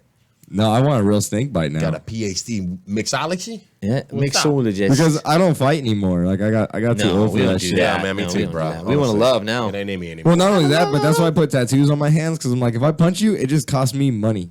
Yeah. So I no longer want to punch people Yeah. because I'm like, nah, because like that's like $35 a finger. Oh, it's- I really don't feel like punching somebody anymore. Yeah. Scarred up, you got to cover it up. Yeah, and tattoos with scars don't look good. My middle finger's already scarred just because how fucked up my hands were. Yeah. Yeah. So yeah, my whole sleeve will be done here pretty As Michael soon. would say, I'm a Where'd you lover, get your not a sleep, fighter. sleep from? Oh, look at it starting me with the plugs already, huh? I wasn't even trying. I gotta pull out all the info now. Yeah, start me with the plugs already. Yeah, Rob. Yeah, Why not? Rob. They've been doing it, huh? So look, check it out. I have an awesome tattoo artist. He's actually a brother of mine because we are Freemasons, and he is a brother of mine. His name is Trevor, and he works out of Trusted Tattoo in Corona. If you want to find him, he's at Trevor Tattoos on Instagram, and you can find him at Trusted Tattoo at 430 River Road in Corona, California. If you want to give the shop a call to book an appointment, it's 951-280-4465. If you want to get a hold of Trevor directly, which send him a text because that man does not answer his phone, it is 951-534-2145. Sorry. Oh. It's a bit stoned right now. Like, literally, that's it. A bit stoned, I'm sorry. But it's a very awesome tattoo shop. I mean, it's a tattoo parlor. It's an awesome place. It's filled with artwork all over the place. Nice. I and gotta it- hit him up. Yeah, it's just a great place. Does he go by Trevor? What's his handle? Like, does he have a tattoo name? Just Trevor Tattoos, Trevor, okay. man. Trevor Yeah, Tattoos. just Trevor Tattoos. I like He kind of keeps it simple for everybody else. Trevor, can I get a tattoo, mate? Can I Yeah, come by? he does all my work. He's been doing all my work for a few years now, so I'm real happy with everything that I've ever gotten from him, and Nice. it's a good thing. But yeah, if you guys want to check him out, like I said, Trevor Tattoos on Instagram, and he's at Trusted Tattoo and 430 River Road in Corona, California. 430 is. River Road. There That's it great. is. Because Yeah. you know what? It's one of those things that you want to make sure they get it right the first time. And so you got to find someone that's going to do it right the Oh, first yeah, time. You can't, there's no just right. redos with that. No, like I've had to have tattoos redone by him, but not because of him. They were my finger tattoos, and I wasn't smart, and I reached in my pockets, and I kind of messed up my fingers. That's why I have two that are completely blacked out because I fucked him up. And believe me, I walked in the shop. He was like, he was not happy. Oh, shit. He was like, you fucked Even up. after telling you not to, you still do it. Yeah. And no, so the next time after he did it, he actually has this new cover stuff that he puts over. It's like saran wrap, but made for tattoos. Nice. And so like he saran wrapped my whole fucking I was body. wondering when they were gonna come out with some shit like that. Yeah, he like saran wrapped my whole. He's like, don't mess these ones up. I'm like, Yeah. I won't, because to be honest with you, everybody knows tattoos hurt. You have tattoos. You have tattoos. Yeah. And Tattoo. So tattoos hurt no matter what. Yeah. And the best part about a tattoo when it's hurting is the fact that your body does this awesome thing and it numbs itself, right? Yeah. Well, the fingers are great because right as your body's about to numb itself, you go to the next one. Yeah. Yeah. It's Yeah. great. And so all of a sudden it's not numb, and it's like on point, like raging, like and then you get you get a hit. It's not like it hurts, real bad, but it's super cherry on a different body part. But when you're going consistently from a finger to finger, ooh yeah, I can see how that. I have one tattoo on my left shoulder. My friend did after we drank a quart of King Cobra. You didn't feel that? He did it by hand. Really? Oh, that was great. It's actually not bad for being done by hand. That's not bad. It's straight. My buddy Brian Jones did that back in '92. I was 25 years old. Yeah, Brian Jones. He's not even a tattoo artist. He was just a fellow King Cobra drinker. Hey man, you want to hang out, drink King Cobras, and do a tattoo? And he just whatever. It's a cross. Fuck that malt liquor, bro. I gotta say, man, some tattoo artists, man, I feel like they should definitely come with spell check. I'm just saying. Oh, dude. That bullshit. Bro. Regrets, man. Regrets. Regrets. What? I was eating a Milky Way or some shit like that? Fuck. Hey, I want to get no regrets, man. Yeah, okay, man. And then this dude puts no regrets. RAGRETS. Regrets. Techno tattoos are awesome. I love getting tattoos. I hate it, honestly. Okay, I'll admit this. I get sick after every tattoo because my body goes into shock. Really? So, I get them at night all the time. That's when I go to get tattoos because I know when I get home, I'm going to have a fucking fever. I got to, go home and take medicine right away, and I get the shittiest sleep. What do you do when you, to get sleep, though? What medicine do you take? NyQuil, unfortunately. No, you take herb. Unfortunately, Herbine. I do smoke herb. It does help, but I have a sleeping problem. Oh, really? Yeah, real bad, and I've had it for a long, long time. And so, I have insomnia like a motherfucker. Somebody roll call. And unfortunately, I've been smoking weed so long. It doesn't do anything. Yeah, it doesn't really do anything. I have to take a big break in order for it to actually do something. Break from the break. But I take on a normal basis, I take melatonin tablets. Okay, which is the natural sleep aid. Does that help? Yeah, yeah, it does. It does actually help a lot. I take it a whole lot because you can take a bunch and it's not going to hurt you or anything like that. But yeah, there's sometimes I have to take quite a bit in order to go to sleep. Man, dude, been on tour either we're just, I love one-way tickets, by the way, one way when it comes to flying and stuff like that. When it comes to we're on a bus, we're on our tour bus, we're on a van. My little brother just got an RV. I like catching up on my programs or watching my stories and just falling smooth the fuck to sleep, man. It's, you see, and being on tour like that, it's so many roll call out the fucking ass. So you're gonna be up like a motherfucker. Your bandmates are up, this and that, and and I love being able to interact with the people. I want to get to know the people that are receiving my musical medicine. But when I'm behind my closed doors and I'm in my fortress of solitude, sometimes it's hard to sleep. So I just put on my programs. Yeah, unfortunately, my sleep program is how it's made. Oh yeah, that show. And what really sucks, is I love the show too. So sometimes I will put it on and it's actually interesting. Show. Yeah, the actual show. Shit, yeah. I'll be sitting there watching it and then I can't go to sleep because I'm like, man, that's really cool. You know what I could do? I could do this and I could do that. And I'm like, fuck, now I got to put something else on. Maybe an episode can be how can sleep be made? Yeah, exactly. How can I make sleepy times? Yeah, exactly. How can I make night? Fall asleep. No, actually, you know what? I started watching so much now I can only get through about 10 minutes of it. Is 13 Hours, the movie about Benghazi. Oh, yeah, so I turned that on, and I've seen it so many times that now I can just fall asleep. I'll wake up right in the firefights happen, and I'm like, oh, cool. Yeah, there's so many good ones on there, man. There's also a lot that will help you sleep because they're so boring, so... Yeah. Just throw those on, you'll be good. I tried that with documentaries and stuff, but then I get interested. And I'm like, fuck, this sucks. Because I'm stoned. You decide out, they bring me back. Yeah, because I get really high and then I'm like, fuck, this is interesting. Fuck. I don't want to go to sleep. The world was made? Yeah, and then my fucking brain keeps going and I'm just like, fuck, man, now I can't go to sleep. So unfortunately, don't get me wrong, if I wake up at 4 in the morning, I don't go and take a sleeping pill or anything. I go and take a fucking dab. And go back down, and I'll pass back out again. But the initial sleep is, it's kind of a pain in the ass. Oh, who do we have here? I know who it is. Yeah, I knew it was him. How's it? This is Frank. Hey, Frank. How's it? Sure, nice to meet you. What's up, man? This is Frank. He's another co-host. He was one of my main co-hosts, but then he had to get a real job, unfortunately, because he's not down. He's not down with the sauce like we are. But, yeah. But no, Frank's a great guy, man. Glad to have you, motherfucker. Hurry up. Get on mic. What is it, like your first time in a radio studio or what? Oh yeah, I catch him with that all He the time. can do better. Oh, if his phone goes off, I give him all kinds of shit. I'm like, "What's your first time on my radio fucking program? What the fuck?" my first broadcast. Yeah, like you haven't been on the show almost every day. It's Frankie's fucking like, get off of me, okay? Oh, fuck off. Man. There he is. There he is. How What's you doing, up? Frank? Good, man. I can't complain. Well, it wouldn't do any good if you did. That's right. So It's the wrong show how to you- complain at. Yeah. Listen to how when people ask you like, "Hey man, how you been, man?" What do you usually say to that? okay, Okay, oh, I'm good, man. Great. good. I'm great. Oh, I'm great. Me, man. It's just. I mean, how the fuck do you respond to it's that? Me personally, I'm just. They're like, man, fuck, dude. How you been, dude? Healthy.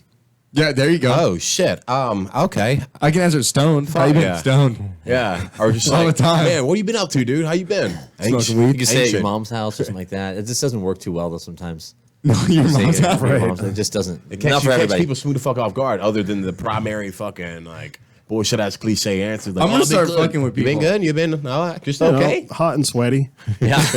Wild sweat, but ain't sweaty, baby. Okay. Well, I mean, like the other one, how's it hanging? You know, long and to the left. Yeah. You know what I mean? But you know, yeah, Short how's and it been? straight. What have you been up to, man? Oh, same song, different verse. Yeah, Same yeah. song, different verse, a little bit louder, a little bit worse. Or same shit, different Yeah. toilet. same Yeah. shit, different toilet. That's about it. Yeah. Different stink. Yeah. Smoking the same shit, different bong. Yeah. I used to be in a band once. I played the bong, man. I mainly just hung out. That was your job to play the bong. No, I was trying to make it. I was gonna say because if that's a job, I'm in your band now. Yeah. And my hiring the instrument band, is the man? bong. He's the lead. Dude, are we gonna be able to go in there like hiring? that? Oh man, dude, you're in a band, man. Hey, what do you play, man? Hey, okay, what do you play? The bong. I play the bong. I just hang You, out. you mean the bongos? mainly just Nope. hang No, out. no, the bong. The bong. I play the bubbler. Sometimes the pillar. Every now and then, you know, I get the wobbler out, but mostly it's just the bong. I got that from a brother from Hawaii. Again, I live on a big island. I love the kinfolk out there. You know, the tribe side. I miss them. I'm a little homesick myself right now. But I would be too. Fuck. man, California's awesome. I'm but on it a ain't world fucking tour right Hawaii. now. Never been to California before, so it's been super. Yeah, cherry. welcome. Welcome. Yes, I. Welcome. Help. Yeah, you knew one of my sound Man, engineers. dude, fuck. All right, so she saw me at an open mic, and I love open mics. You know, like folks will be like, "Man, fuck, dude, Trill, what are you doing at these like small, like fucking?" Having fun. I'm like, man. They're like, you used in front of being in front of the masses. Like, man, fuck all that noise, dude. Like, I love being able to reach tribe to that, you know, measure. But like, I love open mics because I feel like if I go to a town or a city or a state I've never been in, the most organic way to reach the people out there is through open mics, man. I love being able to get to know the people that are Locally, receiving yeah. my musical medicine, and I love being able to receive one's musical alchemy or just any kind of alchemy, you know. Yeah. And every open mic we've done all over now, it's received so well, man. Like they just it's always kind of the same thing. Like I've never heard music like that before. What kind of music do you play? It's such a kind of like he was saying earlier with these cliche answers. It's like, well, it's either this, or that, and he has his answer is it's a multitude of things. It's different, whole different genre in and of It's itself. ancient, man. Yeah, it's beautiful. Just call it music. Yeah, That's what it music. is. Musical alchemy, yeah. Well, you know, the thing is, and I was saying it before, you didn't get to see Frank, and you're probably really sad, but he actually performed in the studio. Wow. And it didn't matter. You could tell. He didn't care whether he was singing to 10,000 people or one or two, because that's all it was right here, technically. But he performed the song. He was in the thing. And that's why you show up to the open mics. It isn't just because you don't play music for money. You play music for music. No. That's cute, but no, that's not the reason. Nah, because honestly, I might look strange to the naked eye. You know, they're like, man, fuck, dude, look at this movement. Like, look at this stage presence or something. Like, it's not a stage presence, man. I'm channeling my ancestors and whoever might come through me. Mm-hmm. You know, obviously they have something to say, and obviously they have, you know, a certain way about them to move or something like that to release. You know, and yeah, so. You know, it may be two people, or it may be my queen, or it might be like whoever it may be in front of thousands, or you know, millions, or a few people. I'm up there, I'm channeling my ancestors, you know, and obviously they have something to say, knowledge from a different time and age. Who would they choose to be the next stage, you know?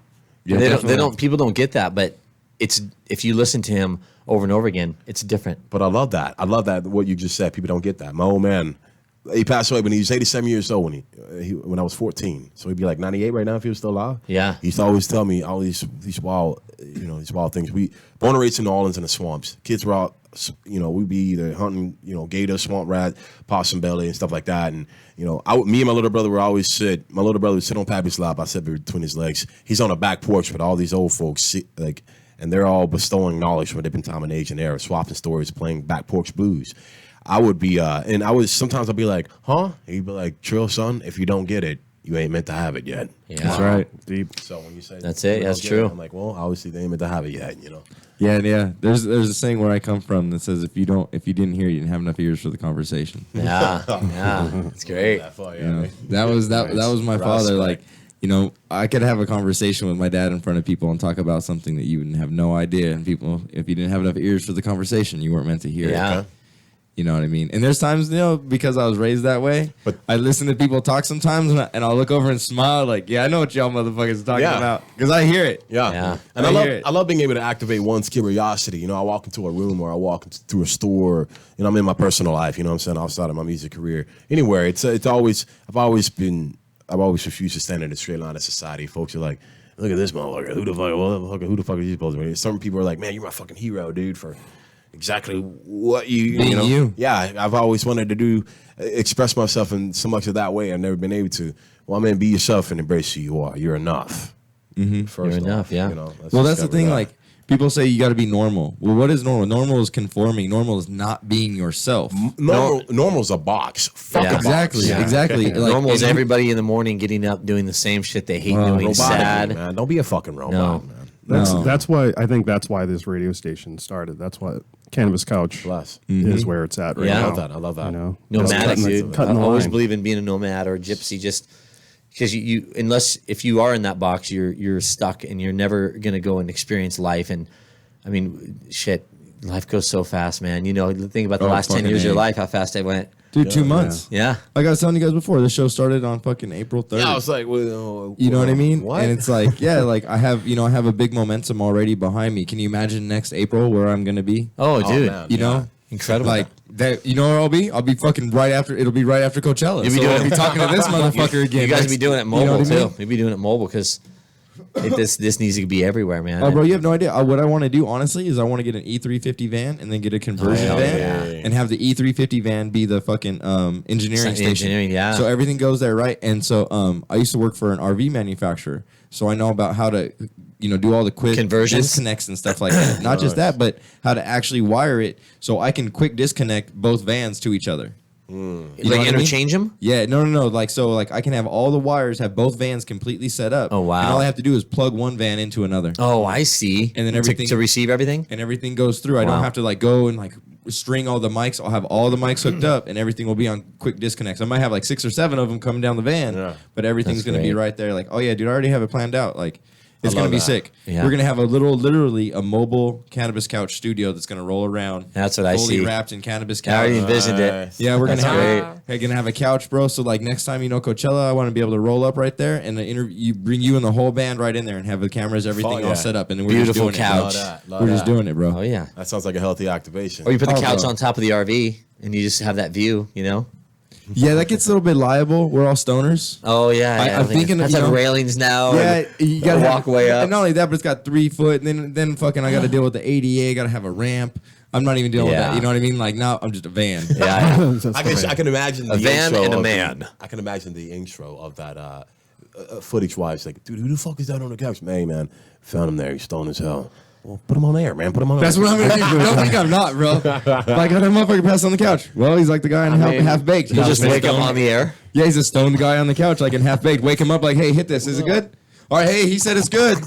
He's our sampler. See what he has to say. But no, but that's where this is going. You know what I mean? Because this is the time to do it. There's not very many cannabis talk shows. Yeah. There are a few, and honestly, I'm friends with the guys from Cannabis Talk 101. Oh, So bless. if anybody was going to be my biggest competition, is them. Yeah. And I would never consider them competition. I would only ever shout them out, tell them, hey, For you know sure. what? Honestly, listen to Cannabis Talk 101, listen to Blue, listen to Pop Brothers at Law. They're great guys. There's not enough of you guys. There's not enough, right? Exactly. And you know they're just great individuals. So I push them all day long. You know, Bless. and to be honest with you, in a few weeks or in like a month or two, I am going to have competing airtime with them. But don't think when I'm on competing airtime, I'm not going to be like, hey, you know, they're airing too, because this check 'em community out. has to be about love. And there's enough to go around for everybody. There's totally enough to go around. Yeah. You know what I mean? Like, and the community just needs to be about love and respect and everything like that. And I feel the more that we have all that, then the more we're going to be able to stick together. We all know Big Pharma is going to come in here and do this. Well, when Big Pharma does it, they're going to start bringing in other money for talk shows. They're going to see this isn't just weed. This isn't just the plant flower. This isn't just concentrates. This is a gigantic industry that is being built for TV shows. Look, you got Vice with Bong Appetit. You have fucking all these other people that are starting podcasts when it comes to cannabis and cannabis education and stuff. Yeah. And I'm not knocking them whatsoever. I'd love to work with them. Yeah. You know what I mean? Like, let's both build. Let's both go take off and let's do this shit there's enough together. to go around, man. Yeah, there's enough to go around. There's Yeah. millions and millions of people just in Southern California. Not everybody can listen to me. Not everybody's going to want to listen to me. You know, and I understand that. So listen to the next person. Yeah. Get your education one way or another. If it's not from me, please just still go get it. The Pop Brothers are actually the ones that helped us, you know, quite a bit. I know they did. As far as just educating us about the law. We were in this for a business, and they said, you know, there's a whole different element of this. This is about protecting your Fourth Amendment right of illegal search and seizure. And being attorneys, man, you're like, well, that's incredible. So we can go to send that information on everybody else and let them know that this is important, that, yeah, you have fun with this thing, you enjoy it, you lock it up, you protect yourself, though, first and foremost, protect your rights. Again, like they always say, too, though, you know, you want to respect the law. You know your rights, but comply. Yeah. Comply with what they say. Just shut the fuck up and don't answer. You don't have to answer their questions, but you have to stand up when they say stand up. You have to put your hands behind your back. You have to comply, but you do not have to incriminate yourself. And that's the biggest thing about it, is they want people to be quiet to incriminate. Then that's actually, since we just brought it up, that's actually how we met, was through Blue and Cannabis Talk 101 and the Pop Brothers at Law. Was at the High Times, and they came up and they're like, hey, these guys, we need you to have them in your booth. And so that's why I remember when we were like, oh yeah, here, they can have that table. Yeah. And we set you guys up. And so their thing is always, am I being detained or am I free to go? Yeah. Because they have to enter, either if you're not being detained, then they have to let you go. You know, I'm gonna go ahead and I'm gonna bring up the script right now, so we let's bring the script so up. we can all review it, because I mean, why not, right? The script is great. Yeah. Was it 25 words? 25 words. 25 short words. Hello here, Chano. All right, we got it right here. Why did you pull me over? I'm not discussing my day. Am I being detained or am I free to go? If being detained, you have to say, I invoke the Fifth, and then you shut the fuck up. Yeah. That's it. Now, everybody needs to practice that all the time. Can we just run that back real quick? Why did you pull me over? I am not discussing my day. Am I being detained or am I free to go? If you are detained, you must state, I invoke the Fifth, then you shut the fuck up. Yeah. Could you send that to me? I will send that to you. Because anything you definitely. say, they will. They, not even might. They can't and will they use it will against you. use it against you. It says that in your Miranda rights. But you must comply. Still. You must comply. So if they ask you to exit the vehicle, exit the vehicle. If they ask you to sit on the curb, you sit on the curb. If they ask you to stand up, you stand up. Put your hands behind your back, put your hands behind your back. They put you in the cop car, let them. You're not incriminating yourself. No. And you can. They only know what you tell them. Yeah, and remember too, we respect all officers. They're doing a kick-ass job. But at that moment when you're being detained, they are not your friend. No. They are there to get evidence. So don't say a word, man. Invoke the Fifth, like they say, like Pop Brothers say, and shut the fuck up. Yeah. I mean, don't get me wrong. Okay, they are human beings. They are people. They are doing a job. Okay, and do I want them to do their job? Fuck yes, For sure. Am I going to comply with them? Yes, because I'm not breaking the law. No. And I have nothing to worry about. Now, if you're breaking the law and you got something to worry about, then fuck, you're fucked. Yeah. But don't break the law. You know what I mean? I'm it. not breaking the law by having my cannabis. I'm not breaking the law by doing these things. So I don't want to say something that me being an uneducated person when it comes to, you know, the full laws. I'm not a lawyer. I can't say everything that pertains. I only know what I know. So I don't want to incriminate myself. I don't want to say anything stupid because I'm not doing anything wrong. So why give them a reason? In a sense, right? I'm just going to be quiet. I'm going to say these are my lawyers, and I'm going to be quiet. You can contact my lawyers because it says right on there. I mean, I carry a Pop Brothers at Law card. That's my lawyer's card here. It says right on it, shut the fuck up. And they're going to know. Cops are going to know, like, his lawyers told him. That's what I always, Yeah. Like, one, I'm a Freemason. I usually don't get screwed with anyways. I identify myself to police officers to tell them, hey, you know, this is who I am. And the reason I do that is not because I'm a Freemason, I'll get off, is because they understand that Freemasons are people that understand the law, and I'm not fucking stupid. No. So if they're going to try to screw with me, that's cool. You can judge a book by its cover. It take a lot more work. Exactly. It takes a lot more work to screw with me. Yeah. As opposed to, you know, like you said, people judge a book by its cover. Somebody looks at you, they're not going to see necessarily like this awesome performer. You know what I mean? They're like, oh, he's some fucking hippie guy. They don't a stoner or something. Yeah, some stoner, but they have no idea that you're like some awesome fucking music guy. Yeah. And the people look at me and they're like, that's just some fucking guy. You know what I mean? But if a cop comes up to fuck with me, I'm the first one to open my mouth. Don't think I'm not. I know that they say shut the fuck up, and I believe we're shutting the fuck up. But believe me, I'm the first one to look at the police officer and be like, why are you screwing with me? You have no right to be messing with me right now. Yeah.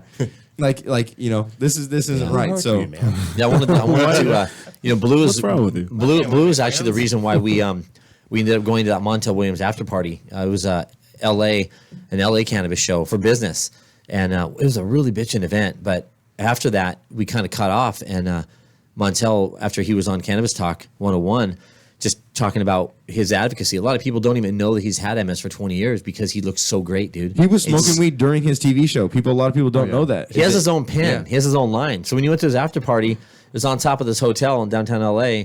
Just unbelievably exclusive drinks, hors d'oeuvres being passed around. You wait in this line, and he himself, he didn't have an employee. He himself was asking if you wanted to sample his product. Well, Montel Williams sitting there asking if you want to sample his product. Yeah, he's really passionate about Incredible. it. That's far out. Yeah, Really he was an ex-Marine too. Yo, you know? absolutely. So yeah, he was. PTSD. He's a badass, dude. He really is. So I give it out, shout out to Blue and tell them, we're sorry for the loss of Garrett because he was a good dude, man.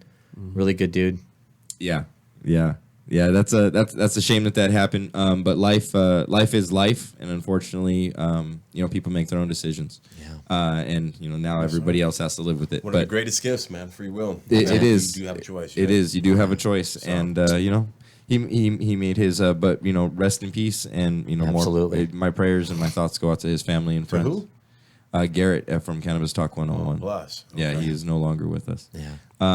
Which is a shame. It's a bad, it's a shame in our community when that happens, especially because that's one thing that we definitely try to fight in the cannabis community is depression. A lot of us smoke weed because I struggle with depression.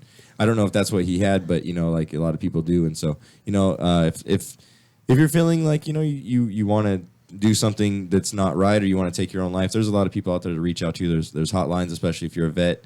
There's a Southern California Veterans Coalition.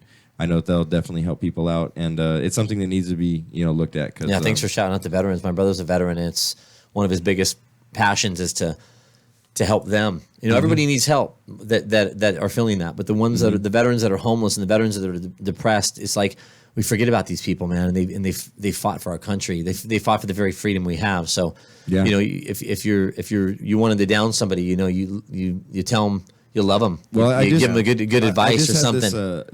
Not argument. I just had this conversation with somebody that was very anti-guns, and I said, "You know the reason that nobody invades our shores is because America owns guns, and America is a lot of weaponry. It's not. I'm saying I'm not for war, but that's the reason nobody comes over here. Nobody starts anything." And she goes, "No, that's not the reason. It's because we're between two countries." And I said, "No, it's because they know when they get here they have a bigger fucking fight on their hands." Do you think being between two countries ever stops somebody from bringing those big old battleships over here? Come on now.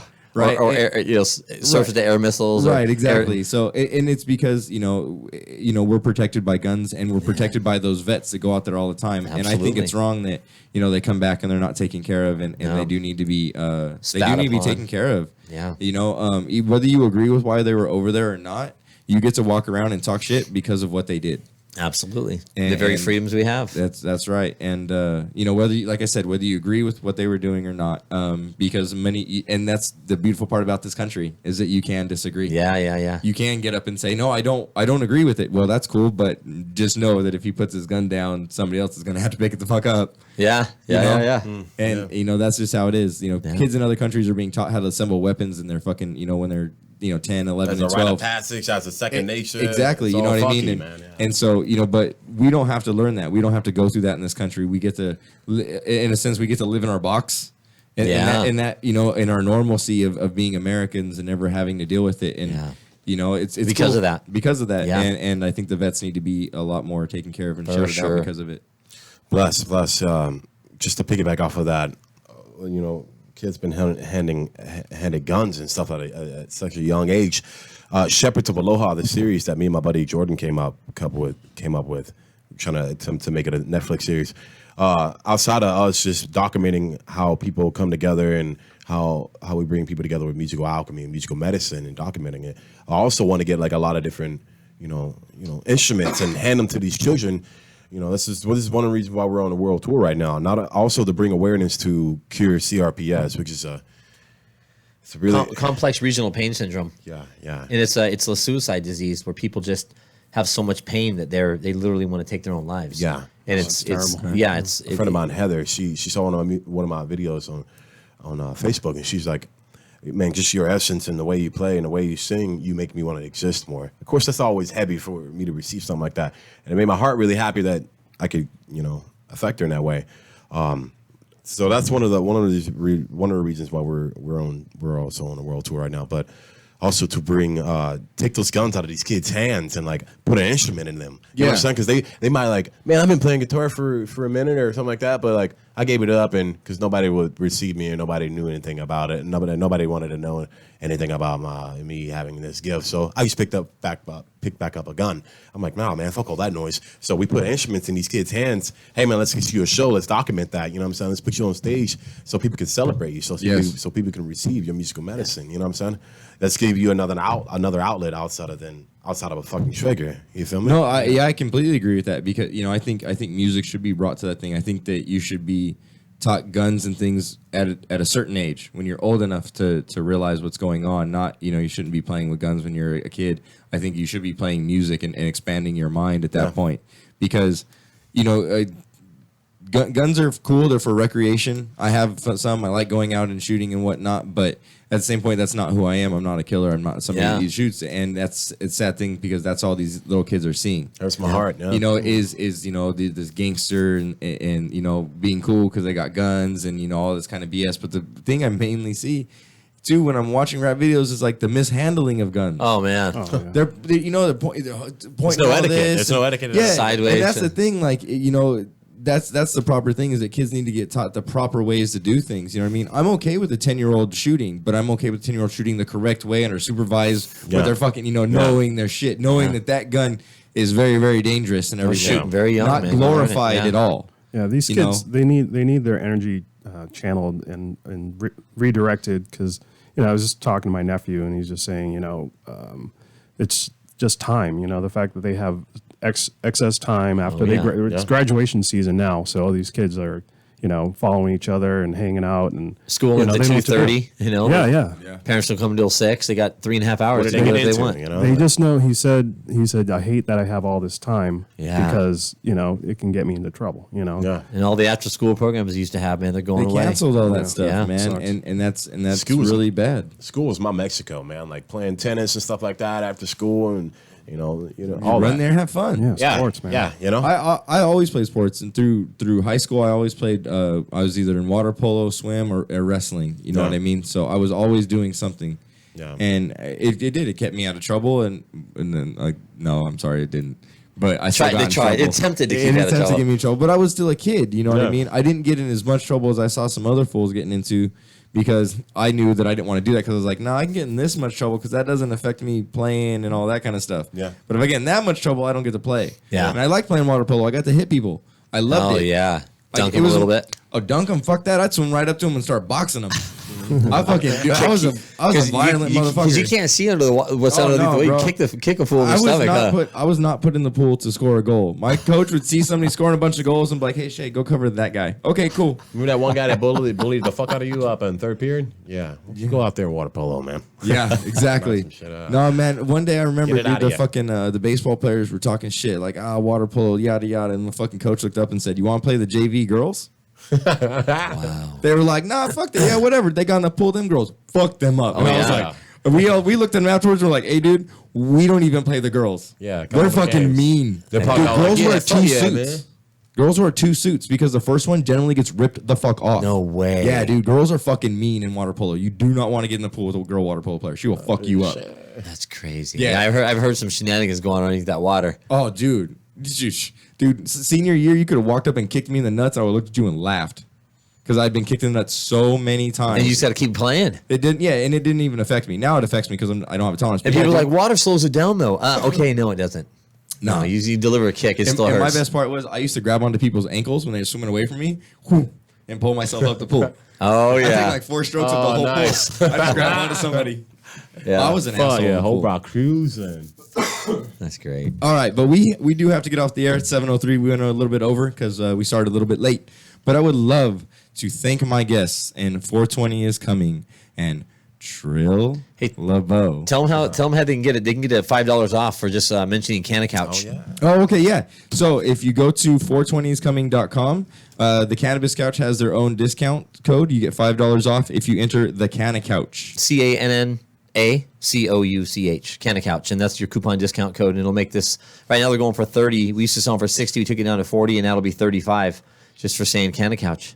Yeah, and they're a great thing. And to be honest with you, if you tried to go buy all of this stuff separately, you would spend more than $40. Yeah, the book itself sells for 25 most places. Just the book. Yeah, and then you have what else do we have? We have raws, we got rolling papers, a couple of containers, you got a little pipe, grinder, and you got Dr. Smoke. papers. That's something you didn't really even hit on. You got Dr. Smoke's secret formula in here. Yeah, spray. And I don't know if you old stoners, you guys know what Ozium is, but this Dr. Smoke's is a lot better, I think, because it smells better than the Ozium. It doesn't have that medicated kind of smell that you have there.